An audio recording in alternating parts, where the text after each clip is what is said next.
Good morning, parents and students. Happy Thursday. I'm recording this a little bit late. We had some issues this morning, but I am here today to give you guys your lesson for Thursday. So without further ado, let's go ahead and get started. Let's figure out what we're doing today. Okay. There we go. So today, we are reading the text Awesome by Craig Shuttlewood, so that I can describe the character's traits, feelings, and motivations.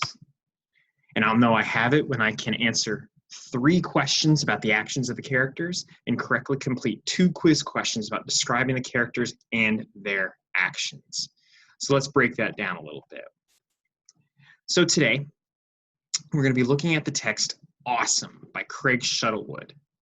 So already, just by looking at that front illustration of the text, I'm noticing a couple things. Number one, I'm noticing that there's no photographs. It's completely illustrated, which means this might be a particular type of text. Is it going to give us information like nonfiction, or is it going to be fiction and tell us like a story, or is it made up? Well, based on those cartoons in the illustration, I'm guessing it could be telling us a fake story, like something the author made up. And so what we're going to be doing with that text today is we're going to be describing the characters' traits, how they act, the feelings, the things they feel, and their motivations. So this is once again another big clue that tells us that this could be fiction, like this could be something that's completely made up. It's like if we're talking about characters and how they feel and what they want, then that tells me that this is probably going to be some kind of story. Now, I will know you guys have this when you guys can answer 3 questions about the actions of the characters and then correctly complete 2 quiz questions about describing the characters and their actions. So keeping all of those things in our minds, let's go ahead and take a look at that text. Now, once again, if you need those directions repeated, go ahead and start this video over and then join us back here. All right, let's pull the text up. Awesome. So here we have the text, and here's the same cover that you guys just saw in our objective. So as we quickly scan through the text, one thing I'm noticing is that there are a lot of illustrations. Now that is not necessarily, that is like the biggest thing about, like that doesn't necessarily mean that this text is not nonfiction. Like illustrations don't necessarily mean that the text is automatically fiction. We have to look at a couple things. We have to think about, is this something that could happen in real life? And based on what I'm noticing, look at this illustration right here. This tells me right away this could not happen in real life, so this has to be fiction. I'm wondering what's happening. It seems like this moose here is like turning into some kind of superhero, and I guess his beaver friend wants to help too. So I guess that's his goal. I guess that's his motivation, what he wants.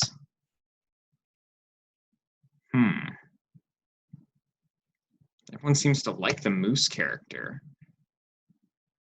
But here's this. I guess the beaver friend is feeling, jealous or left out.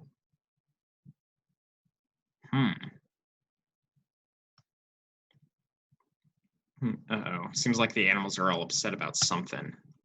Oh boy. Oh geez. Oh, I know crashes are never good. Those are never a good thing. Oh my. Huh. So here's the thing, guys.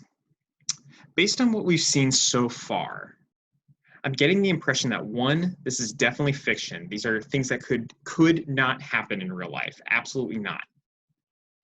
So, but if this is fiction, then here's what we need to think about. We need to think about a couple things. We need to think about 1, what's the problem? Like we know that there are characters, we know that there's a setting. We need to figure out what the problem of the story is. And 2, we need to think about how are the characters going to be acting here?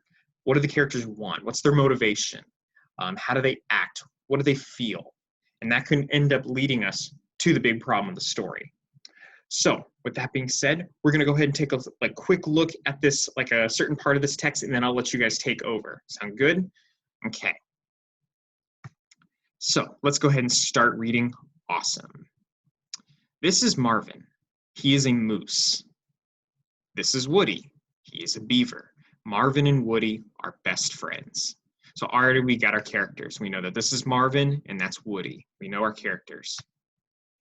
One day, Marvin rescued a forest friend from danger. It was awesome. So let me look at the illustration real quick, because I wonder what kind of danger. Well, notice like a squirrel fell into the water, and then I guess Marvin used his antlers to kind of pull him out. And I know this takes place in the forest. We got our setting. The story of Marvin's brave act spread throughout the forest. After that, the brave moose became a local hero. Being a hero took a lot of work. Luckily, Woody was on hand to help. Woody made a cape. Marvin made signs. So let me pause right there for a second. I'm noticing something. I'm noticing that not only is Marvin very heroic, like he's very helpful, right? Like he helped that poor squirrel out of the water. But here's something else I'm noticing. I'm noticing that both Woody and Marvin are both very hardworking. Because if you look at all this illustration right here, like look at all these illustrations, you notice that they're spending so much time like building things just to make him look like a hero, right? But I'm wondering if that's going to work out.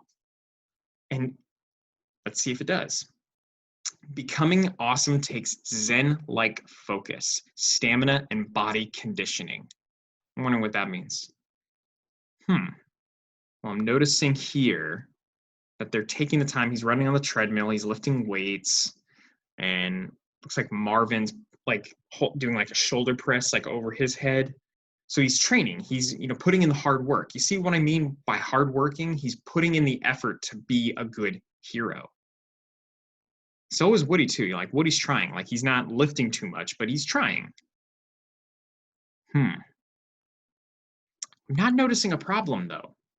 All I see is that Woody and Marvin really want to make Marvin look like this epic big hero. So that might be their goal. It might be something that they're working towards. It didn't take long before Marvin received his first call for help. Look in the back. Help!